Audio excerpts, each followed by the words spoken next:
اور آدمی کے دشمن اس کے گھر ہی کے لوگ ہوں گے۔ آئیے آج خدا کے پاک کلام میں سے اسی بات پہ غور کرتے ہیں۔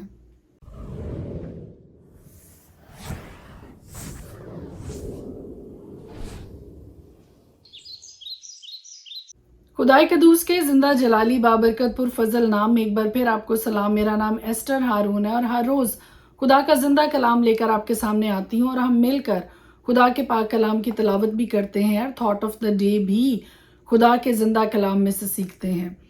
آج انتہائی خوبصورت پرفضل بات آپ کے ساتھ شیئر کرنے لگی ہوں۔ خدا کے پاک کلام میں لکھا ہے، یہ نہ سمجھو کہ میں زمین پر صلح کرانے آیا ہوں۔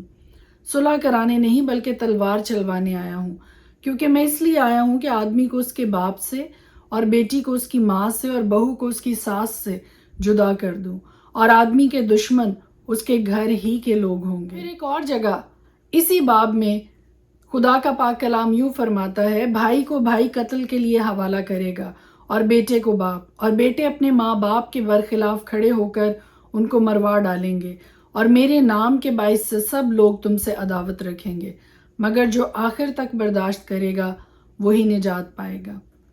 خدا کے پاک کلام کے پڑھے اور سنے جانے پر اس کی خاص برکت ہو۔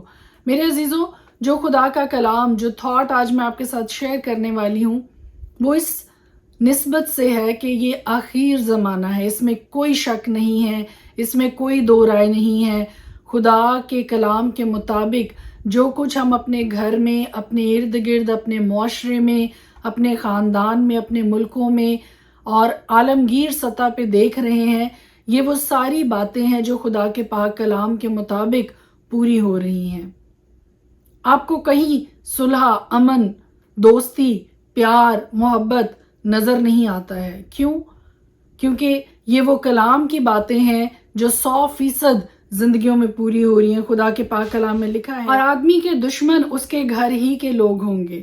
آپ کو باہر والے شاید اتنا نقصان نہیں پہنچاتے ہیں جتنے آپ کے قربت دار، جتنے آپ کے قرابتی، جتنے آپ کے قریب کے لوگ جو ہیں، یا آپ کے خاندان کے، آپ کے گھر کے لوگ ہیں، وہی آپ کو سب سے زیادہ نقصان پہنچاتے ہیں زندگی میں، کیونکہ خدا کے پاک کلام کی باتیں ہیں جو 100% پوری ہو رہی ہیں۔ یہ وہ نبوتیں ہیں، یہ وہ پیشین گوئیاں ہیں خدا کے پاک کلام کے مطابق جو پوری ہو رہی ہیں۔ تھاٹ آج میرے لیے اور آپ کے لیے یہ ہے کہ اس افراتفری کے عالم میں، اس بے سکونی اور امن نہ رکھنے والی دنیا میں، اس کیوس میں، اس ایسی دنیا میں جہاں نہ دوستی ہے، نہ محبت ہے، نہ پیار ہے، سب کچھ دکھاوا لگتا ہے، جہاں خدا کے پاک کلام کی باقی پیشین گوئیاں پوری ہوئی ہیں، وہیں پر یہ پیشین گوئیاں بھی اور یہ نبوتی کلام بھی زندگیوں میں اور دنیا میں پورا ہوتا ہوا نظر آ رہا ہے کہ ہر طرف ایک افراتفری کا عالم ہے۔ اور یہ وہ سارے حالات اور یہ وہ ساری باتیں ہیں جو ہمیں اس بات کی یقینی شواہد پیش کرتے ہیں کہ خداوند یسوع مسیح جلد آنے والا ہے۔ آئیے اپنے آپ کو تیار کریں خداوند یسوع مسیح کی دوسری آمد کے لیے۔ آج اگر گھروں میں، خاندانوں میں شادی کی ڈیٹ فکس ہو جائے تو 5-6 ماہ پہلے ہی تیاری گھروں میں شروع ہو جاتی ہے۔ ہر طرح کے لباس اور ملبوسات تیار کیے جاتے ہیں، ہر طرح کے کام کا آغاز کر دیا جاتا ہے، یہ جانتے ہوئے کہ دلہا دلہن کا استقبال کرنا ہے، اور اس سارے پروگرام کو اچھے طریقے سے پلان آؤٹ کیا جاتا ہے۔ اور ایک وہ دلہا ہے جو بہت جلد آنے والا ہے اپنی دلہن کو لینے کے لیے، اپنی کلیسیا کو لینے کے لیے۔ کیا ہم اس کے لیے تیاری کر رہے ہیں؟ آئیے اپنے آپ کو خداوند یسوع مسیح کے ہاتھوں میں دیں، سرنڈر کریں اپنے آپ کو، اس کے کلام کی باتوں میں اور زیادہ دلچسپی لیں، اور زیادہ محبت کے ساتھ، شدت کے ساتھ، بھوک اور پیاس کو اپنے اندر رکھتے ہوئے خدا کے پاک کلام کی باتوں پر غور کیجیے۔ میری دعا ہے کہ خداوند آپ سب کے ساتھ ہو، آپ کی محافظت کرے، اور خدا کا زندہ کلام ہم سب کو ہر روز اپنے کلام کے مطابق ڈھالتا چلا جائے تاکہ ہم اس کے لائق بنتے چلے جائیں۔ آمین۔ خدا کے پاک کلام میں سے آج ہم دیکھیں گے متی کی انجیل، اس کا 10 باب۔ پھر اس نے اپنے 12 شاگردوں کو بلا کر ان کو ناپاک روحوں پر اختیار بخشا کہ ان کو نکالیں اور ہر طرح کی بیماری اور ہر طرح کی کمزوری کو دور کریں۔ اور 12 رسولوں کے نام یہ ہیں: پہلا شمعون جو پطرس کہلاتا ہے اور اس کا بھائی اندریاس، زبدی کا بیٹا یعقوب اور اس کا بھائی یوحنا، فلپس اور برتلمائی، توما اور متی محصول لینے والا، حلفئی کا بیٹا یعقوب اور تدی، شمعون کنانی اور یہودا اسکریوتی جس نے اسے پکڑوا بھی دیا۔ ان 12 کو یسوع نے بھیجا اور ان کو حکم دے کر کہا، غیر قوموں کی طرف نہ جانا اور سامریوں کے کسی شہر میں داخل نہ ہونا، بلکہ اسرائیل کے گھرانے کی کھوئی ہوئی بھیڑوں کے پاس جانا اور چلتے چلتے یہ منادی کرنا کہ آسمان کی بادشاہی نزدیک آ گئی ہے۔ بیماروں کو اچھا کرنا، مردوں کو جلانا، کوڑیوں کو پاک صاف کرنا، بدروحوں کو نکالنا، تم نے مفت پایا مفت دینا۔ نہ سونا اپنے کمر بند میں رکھنا، نہ چاندی، نہ پیسے، راستہ کے لیے نہ جھولی لینا، نہ 2 کرتے، نہ جوتیاں، نہ لاٹھی، کیونکہ مزدور اپنی خوراک کا حقدار ہے۔ اور جس شہر یا گاؤں میں داخل ہو دریافت کرنا کہ اس میں کون لائق ہے، اور جب تک وہاں سے روانہ نہ ہو اسی کے ہاں رہنا، اور گھر میں داخل ہوتے وقت اسے دعائے خیر دینا، اور اگر وہ گھر لائق ہو تو تمہارا سلام اسے پہنچے، اور اگر لائق نہ ہو تو تمہارا سلام تم پر پھیر آئے، اور اگر کوئی تم کو قبول نہ کرے اور تمہاری باتیں نہ سنے تو اس گھر یا اس شہر سے باہر نکلتے وقت اپنے پاؤں کی گرد جھاڑ دینا۔ میں تم سے سچ کہتا ہوں کہ عدالت کے دن اس شہر کی نسبت سدوم اور عمورہ کے علاقہ کا حال زیادہ برداشت کے لائق ہوگا۔ دیکھو میں تم کو بھیجتا ہوں گویا بھیڑوں کو بھیڑیوں کے بیچ میں، پس سانپوں کی مانند ہوشیار اور کبوتروں کی مانند بے آزار بنو، مگر آدمیوں سے خبردار رہو کیونکہ وہ تم کو عدالتوں کے حوالہ کریں گے اور اپنے عبادت خانوں میں تم کو کوڑے ماریں گے، اور تم میرے سبب سے حاکموں اور بادشاہوں کے سامنے حاضر کیے جاؤ گے تاکہ ان کے اور غیر قوموں کے لیے گواہی ہو۔